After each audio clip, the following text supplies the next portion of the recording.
आज की डेट में तुम जानते हो रेल भी बिक गई और अब शिक्षा बिक रही है, ये पता है तुम्हें? हरियाणा सरकार की पॉलिसी नई निकली है, धीरे धीरे देश के कई राज्यों में पहुंचेगी।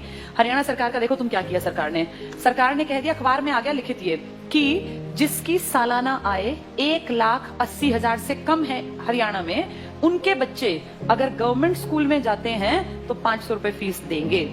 फ्री में नहीं, 500 रुपए फीस देनी पड़ेगी। और अगर उनके बच्चे प्राइवेट स्कूल में जाते हैं तो सरकार उनको 1100 रुपए देगी। ये तो उनको मिलेंगे अगर उनके बच्चे जाएंगे तो, और ये उनको देने हैं। अब बताओ आदमी क्या करेगा? देने वाला काम करेगा, मिलने वाला काम करेगा?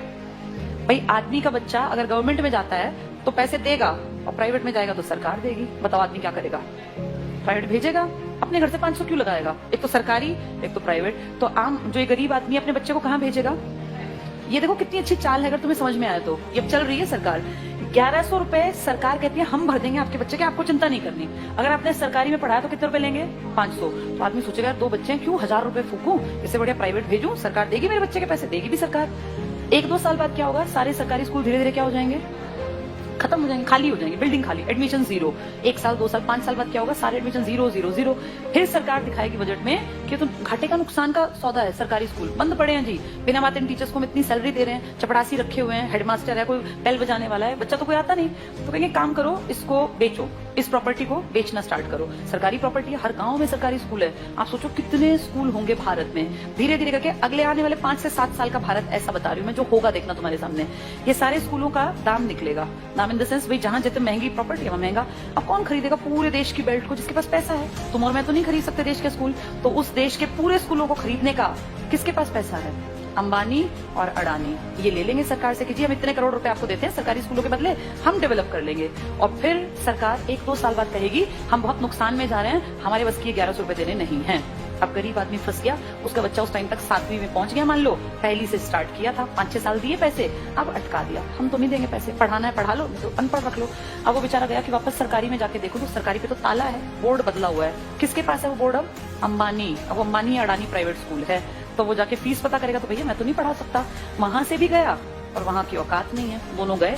आने वाले समय में आदमी वो पढ़ा पाएगा जिसके पास बहुत ज्यादा पैसा होगा। देखते देखते तुम्हारी सारी सुविधाएं सरकार से छीन छीन के किसके पास पहुंचाई जा रही हैं?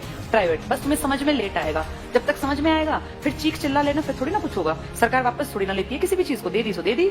मैं तुम्हें अपना एग्जाम्पल देती हूँ। जब मैं जॉब में आई थी ना, उस टाइम पर हमारा पहला बैच था जिनकी पेंशन बंद की गई थी। मैं उसकी खुद, जैसे ही मान लो लाइव तुम्हारे सामने एग्जांपल हूं, जिनकी सबसे पहली पेंशन बंद हुई वो हमारा बैच था। हमें समझ ही नहीं आया कि सरकार ने क्या किया, क्योंकि उस टाइम हमारी उम्र थी 20-21 साल। 20-21 साल के बच्चे को थोड़ी ना पेंशन की कीमत पता है। लेकिन अब जब उम्र बढ़ रही है तो समझ में आ रहा है सरकार ने सब कुछ खत्म कर दिया बुढ़ापे का। तुम्हारे माँ बाप अगर किसी के गवर्नमेंट जॉब में थे और अगर वो रिटायर्ड हैं तो तुम्हें इसकी कीमत पता होगी।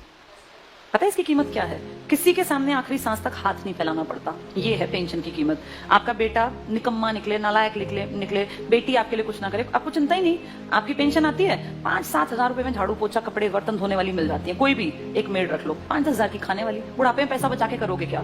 अगर तुम्हें सरकार से 35 हजार भी मिलते हैं तो तुम अपने ऊपर खर्च करो ना, क्यों किसी के सहारे बैठे रहना? और जिनके पास पैसे होते हैं ना, बुढ़ापे में वो प्यारे भी लगते हैं सबको। जिसके पास पैसा नहीं है ना, वो बोझ लगता है। फैक्ट है। तुम्हें अपना चश्मा बनवाना है, तुम्हें क्यों बेटा मेरा चश्मा, क्या जरूरत है बेटे की? तुम्हारे पास पैसे हैं, जाओ मार्केट, अपना घूमते फिरते जाओ, अपना टहलते हुए चश्मा बनवा लाओ। ये कीमत बुढ़ापे में जाके अकल आती है। हमारे बैच ने कुछ नहीं किया, मुझे भी समझ नहीं थी, अकल ही नहीं थी। लेकिन अब जब एज बढ़ रही है ना और हम देख रहे हैं दुनिया को, तब समझ में आ रहा है कि सबसे कीमती चीज इंसान के पास बुढ़ापे में पेंशन होती है। मेरे खुद के फादर पेंशनर हैं, तो हमें दिखता है कि पेंशन की जो वैल्यू है ना वो किसी चीज की नहीं है।